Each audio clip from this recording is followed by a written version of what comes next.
Laboratories. I don't think it's in Ukraine. Is it in Ukraine? Maybe it's in Belarus. Maybe it's in Poland. Maybe. Okay, so he was from the town of Parish. He was called Hillel Paritcher. Rabbi Hillel Paritcher. He was a great person. He was like half a Rebbe. He was so devoted. Good morning.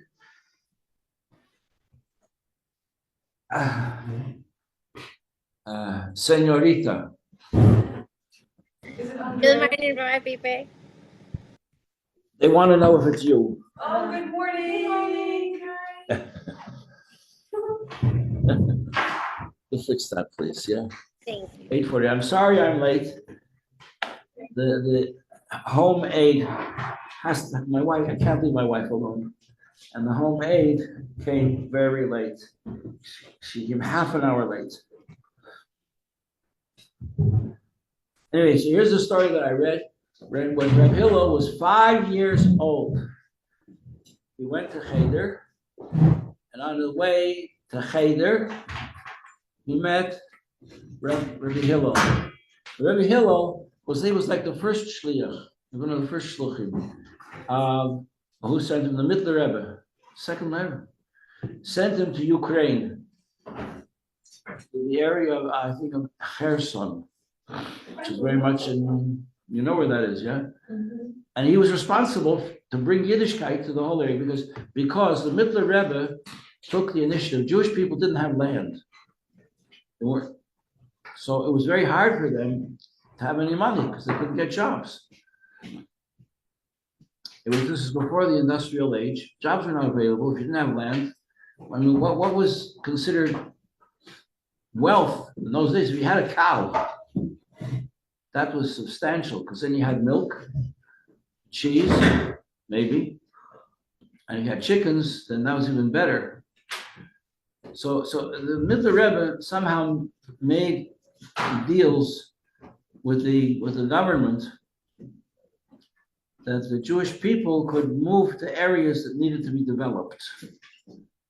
And instead of a whole area, I think in that area, Kherson, very large area, and the Jews moved there, but they had no education. They were unlearned people, and Reb Hillel, this giant mystic person, Makubal, was sent there by the Mittler Rebbe to make a community, to teach these people and bring them under the wings of the Shekhinah. So one day,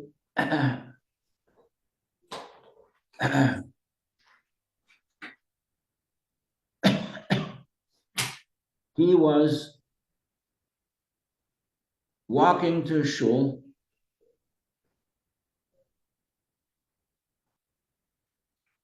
Who was it? Now I'm getting confused. This person was, this person who's telling the story was walking to Cheder, and he met the tzaddik Reb Hillel. And he stopped him and he said, "Good morning. What did you do this morning?" So the child said, "I washed my hands for Nagelwasser, and I said Moda Ani and Shema." And he gave him a tap on his head. And he said, "Good.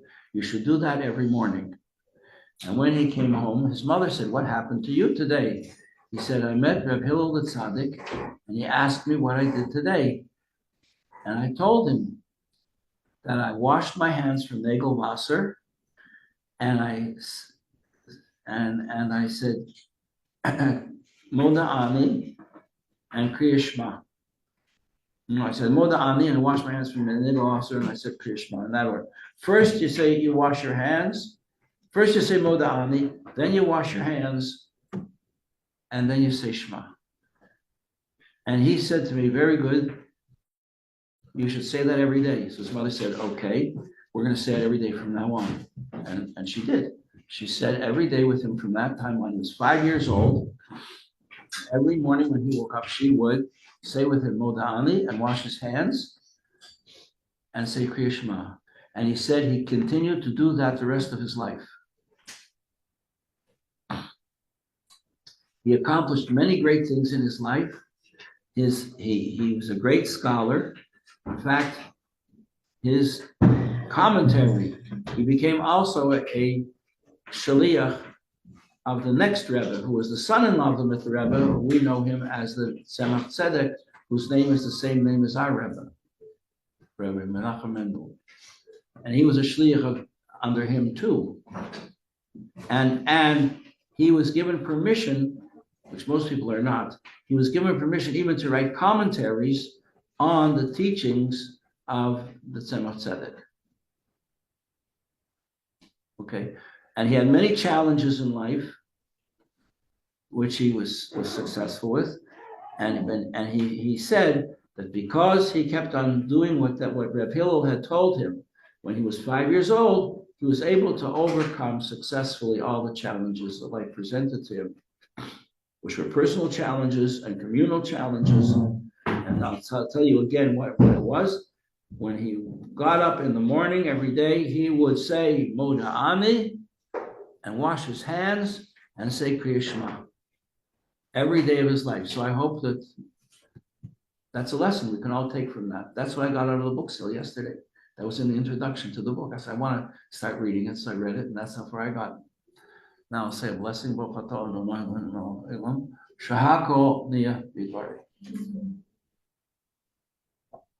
How long did you have to wait in line to buy your book? Like 5 minutes. That's all? Did you go late or you came early? We were late. We got online in the afternoon. Like 4 o'clock.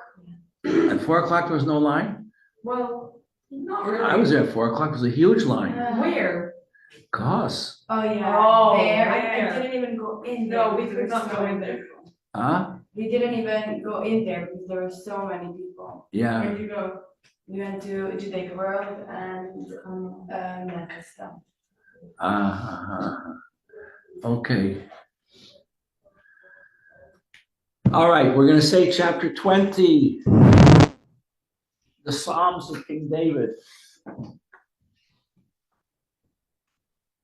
Start our day.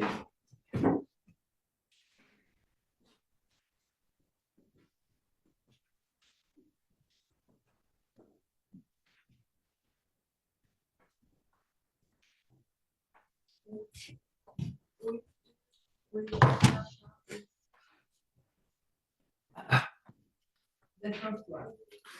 Ready? We'll say it all together. Here, upper right-hand corner on your sheets, chapter 20, the side. Don't get the wrong side. Don't want to get out of bed on the wrong side. Which is the right side? The right side.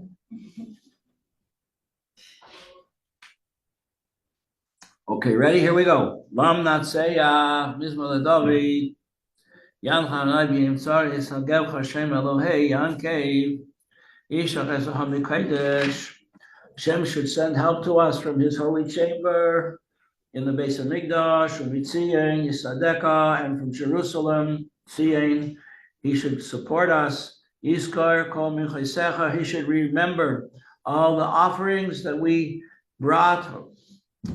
The burnt offerings, Yadash Nasela, they should be accepted graciously.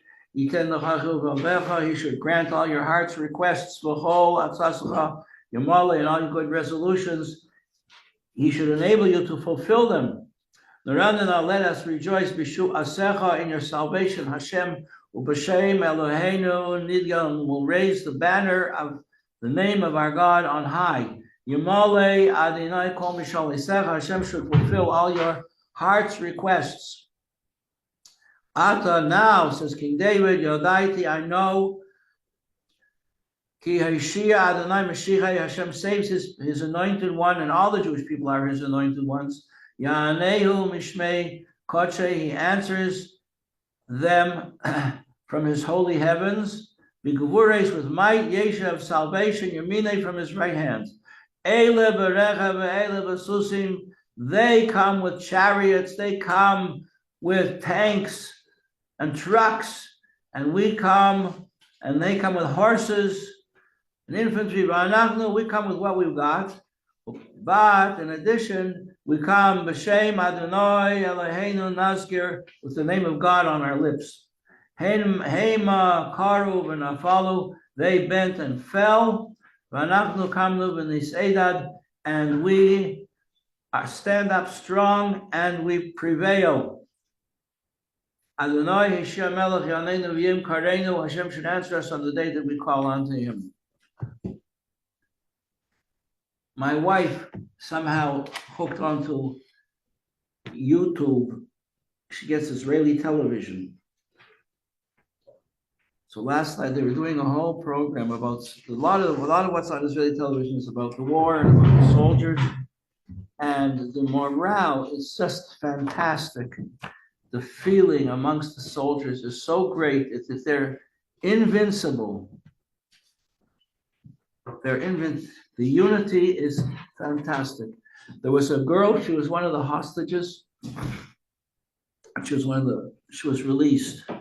So she said that there was this young man, a terrorist, who was in charge of watching over her. And he said to her, she reported when she was liberated, they said to her, you know, when you come into this room, the place lights up, he said. I don't like you.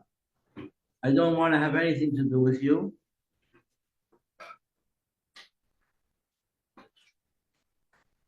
But I know that as long as you people are unified, we cannot overcome you. But time will pass, and your people will quarrel amongst themselves, and then we will win. They know that unity is the key. And unity comes from belief, when everybody believes in Hashem.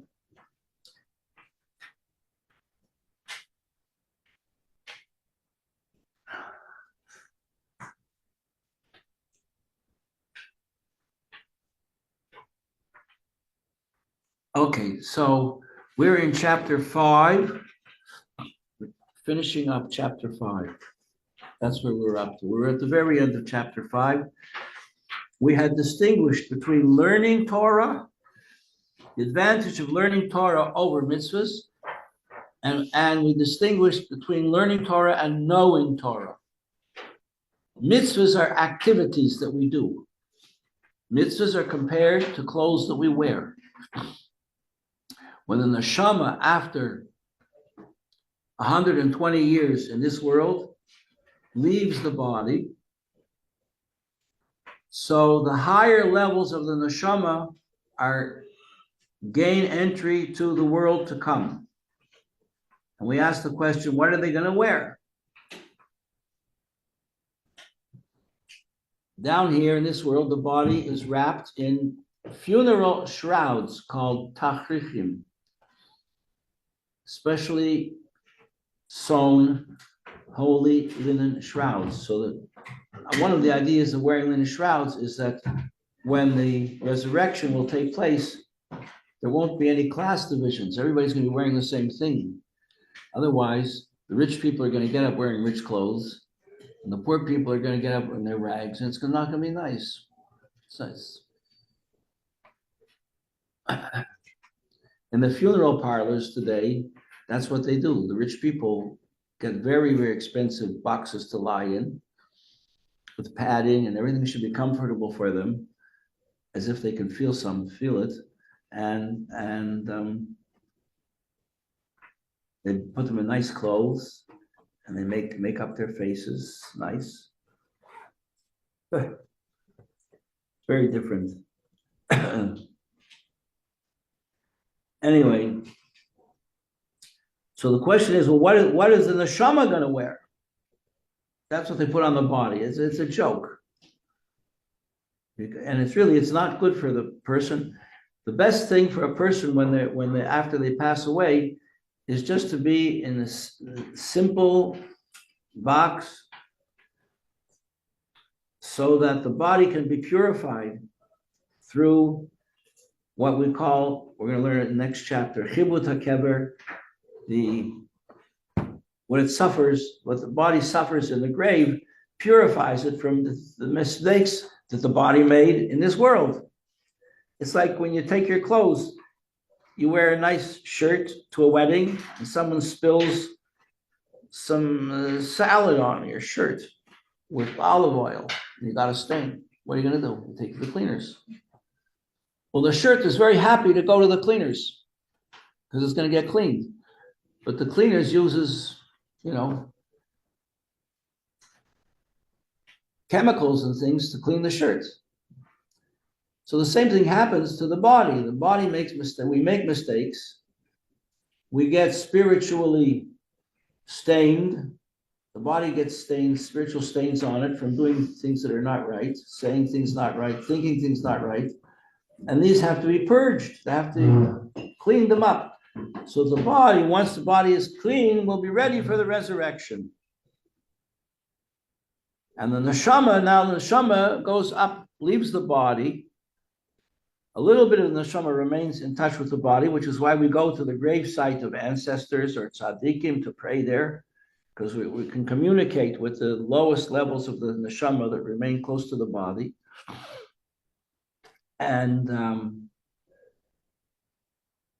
neshama goes to Gan Eden. So the question is, what is the neshama going to wear? And the Tanya answers here and tells us, let me see if I can find the page, that the Torah that a person knows, not that you learned, Torah that you have to learn it, but then after you learn it, then you have to know it. We learned what knowing means. Knowing means becoming so attached to it that it's part of you.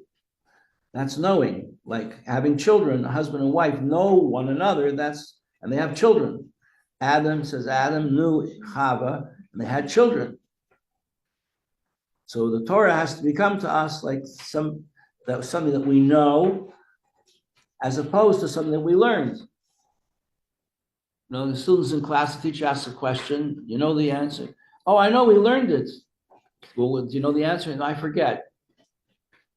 So the difference between learning and knowing. And so the things that you know in Gan Eden, they are going to be food for your neshama.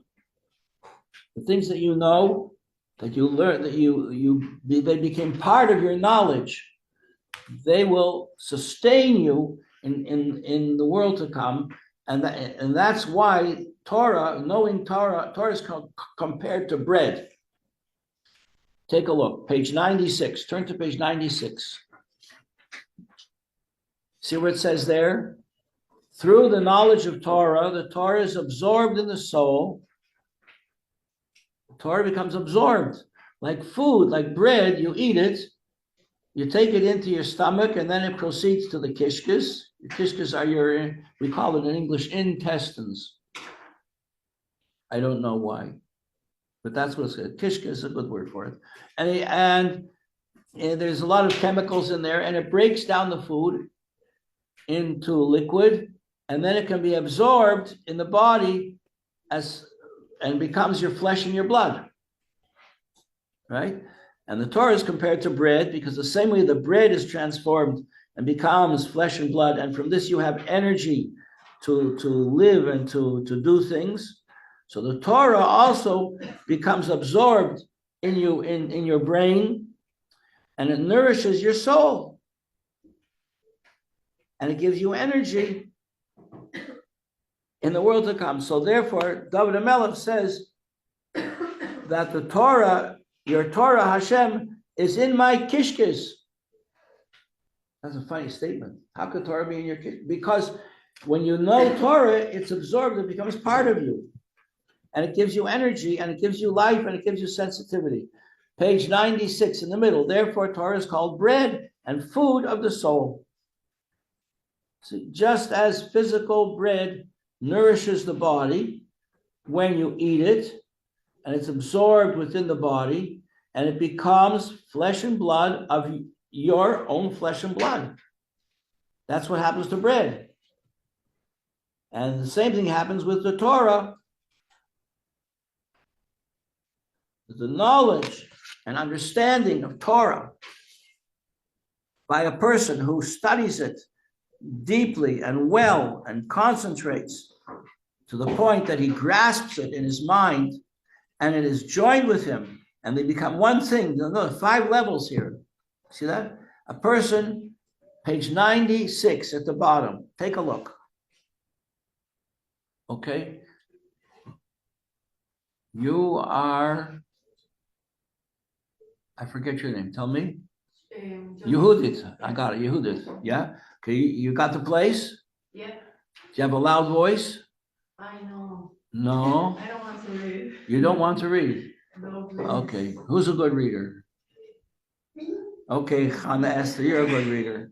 You read here in a loud voice. Let's count how many things he says. How many levels are there of learning Torah here? Similarly, you see the paragraph starts at the bottom. Through the knowledge and comprehension of Torah. Okay, knowledge is das. Comprehension is hasaga. Remember we wrote those terms on the board? No, hasaga. Hasaga is grasp. This is grasp. I'm grasping, I'm holding this cup. So knowledge is knowing, become attached, and grasping is holding. Okay, so through knowledge and comprehension of Torah by the soul of the person, what does he have to do? Han Esther. What does it say? Oh, so the person who studies as well with a concentration of. No, slowly. Who studies it well, that's 1. Studies it well 2, right. Next. with the concentration of his intellect. Concentration. So studying is 1 level. That means I'm learning it. I'm studying it. Did you do your homework? Did you study for the test? Okay. Did you concentrate when you were studying? Or was it superficial? How deep did you concentrate? How much did you concentrate? That's 2 levels. Next. Until. To the point where the Torah is grasped. Grasped. Like this cup is grasped. Now you've got it. You studied it. You concentrated on it. Now you've got it. Did you get it? Yeah, I got it, teacher. I got it. Okay. It's grasped where? By his mind. In his mind. Next, how many levels have we got? 3 so far, right? Mm-hmm. Studied it, concentrated, grasped. Next. And is joined. Joined. Becomes connected. Gorilla glue. They're joined now. Joined. That's 4, right? Next. So that they become one. They become 1, like 2 drops of oil touch. There's not 2 drops anymore. There's just 1. 2 drops of water touch. There's just 1. A drop of oil and a drop of water in the same test tube never become 1. They can be joined in the same bed, in the same vessel, but they never become 1. So the Torah can be in your mind, and it's in your mind, but it's not joined. It's joined, but it's not 1. The Torah can be, so it's 5 levels. 5 levels. You understand that this is why repetition, you learn and learn and learn and learn and learn until the idea becomes engraved in your mind. There's a lot of talks in Hasidus a lot about the difference in a Sefer Torah that's written on parchment and a Sefer and words that are inscribed in stone. A Sefer Torah is written on parchment, ink on the skin of the animal. And they're joined. And if they become unjoined, that a letter flakes off even a little bit, the whole Torah is forbidden to use it, to read it. 1 little hole in a letter. It's no good. So it has to be complete. But it's not joined because it can become separated. It can be scraped off or it could fall off because of wear and tear. But if it's engraved in stone, Once the letter is engraved, it's part of the stone. So this is the idea of getting to know Torah until not just it's joined with you, it's part of you. It's engraved in your mind and in your heart and your soul. And then, bottom line, Chamestra, keep going. Then what happens? The Torah becomes food. Yum. Yummy donuts. Go on, and becomes panemius. Becomes inner life. Where is the life? Where is this? The Torah you learn, just like food gives you life and energy, Torah is going to give you life and energy. Well, where is that coming from? How does the Torah give you life and energy? I understand how bread gives you life and energy. I feel that. But how does Torah give you life and energy? Because the life in the Torah is the life of Hashem. Just like you have a soul that gives you life, a basic energy soul, the Torah also has a basic energy soul, only it's not just basic energy, it's holy. It's Hashem who's the source of energy, the source of life.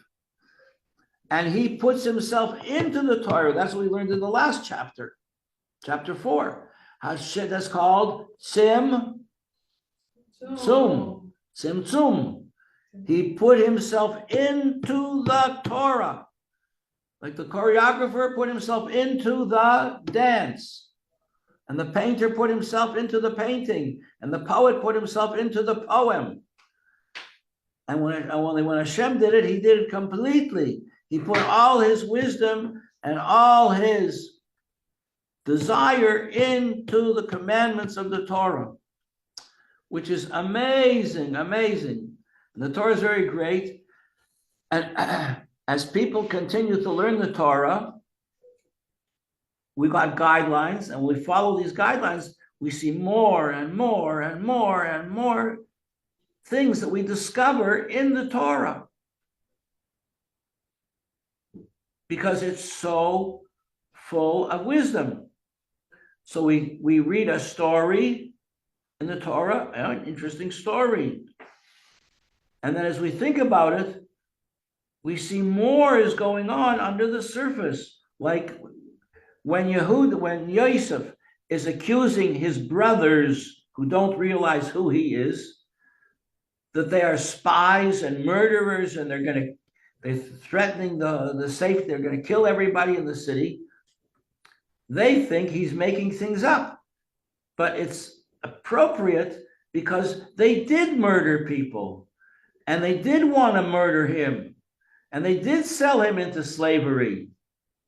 And gradually they take it to heart that what he's saying is meaningful. It's a deeper level. And we understand in our own lives how things happen to us. And we also take them not just on a simple level, but on a deeper level, like those brothers. Like when bad things happen to us, that we don't want to happen to us, like you get a toothache, so you think, well, I should have brushed my teeth, I should have flossed.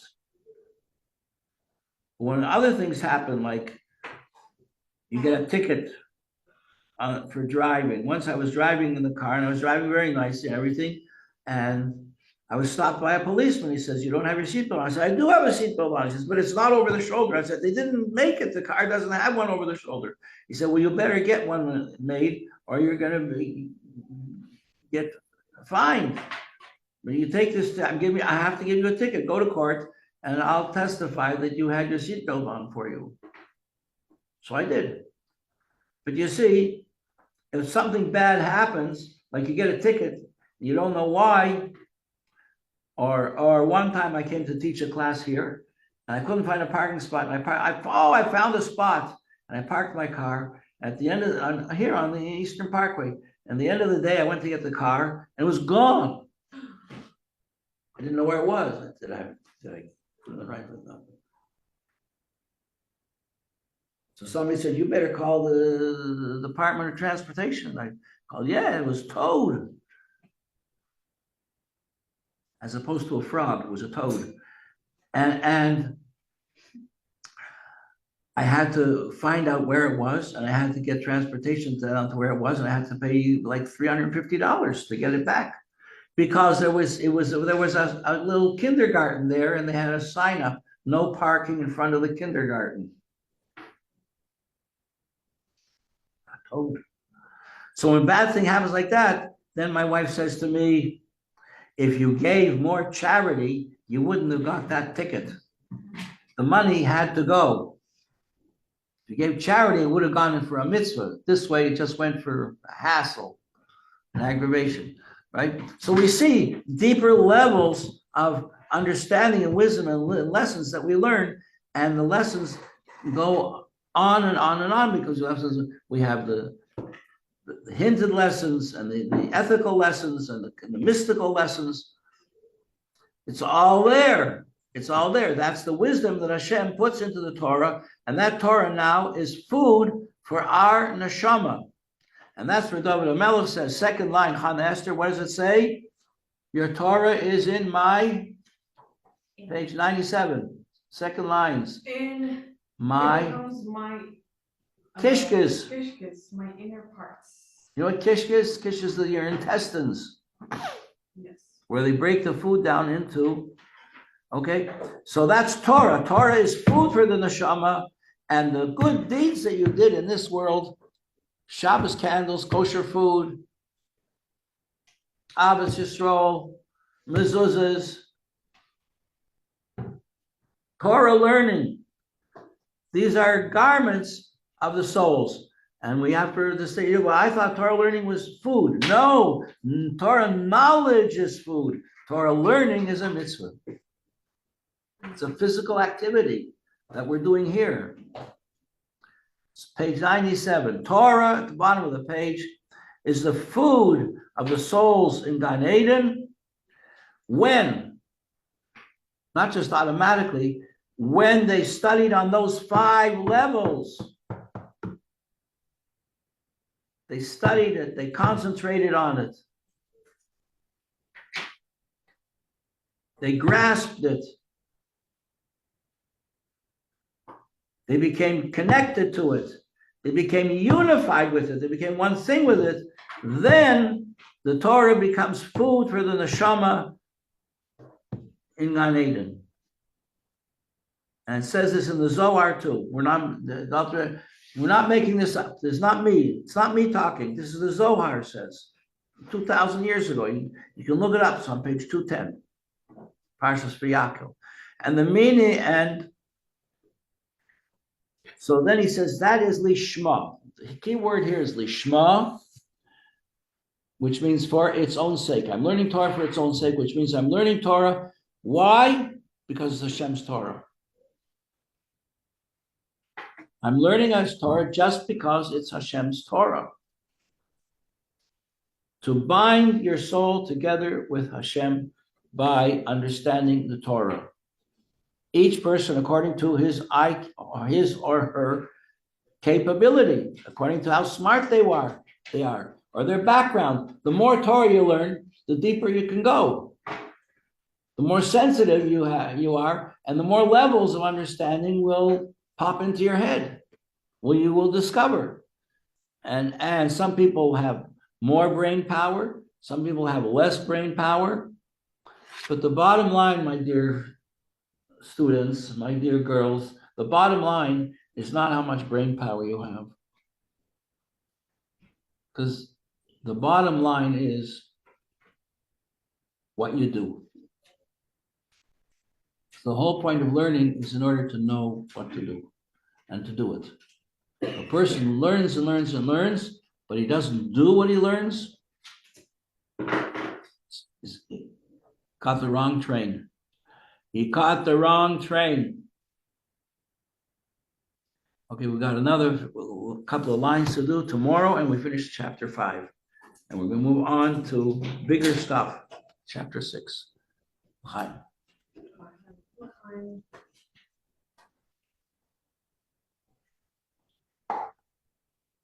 On Esther, we're going to say a blessing. You girls are a blessing.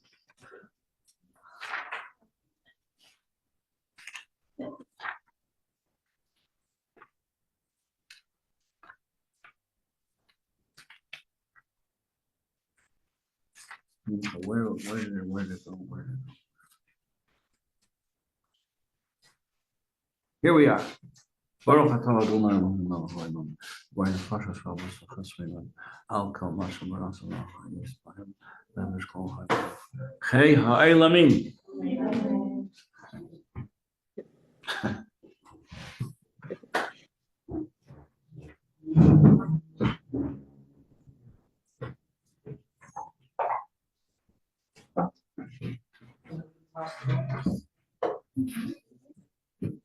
I read the story. Yes. What did you do this morning? I looked up the. Oh, but this morning, yeah, you looked up, that's right, that's what I thought you do. And what did you see? A very white sky. White. Yes, not gray. Gray. No, it I wasn't looked white. at some gray. My sky was gray. My sky was white. And what did you do, Joe? What's that? You know what I thought? I thought it's gonna snow.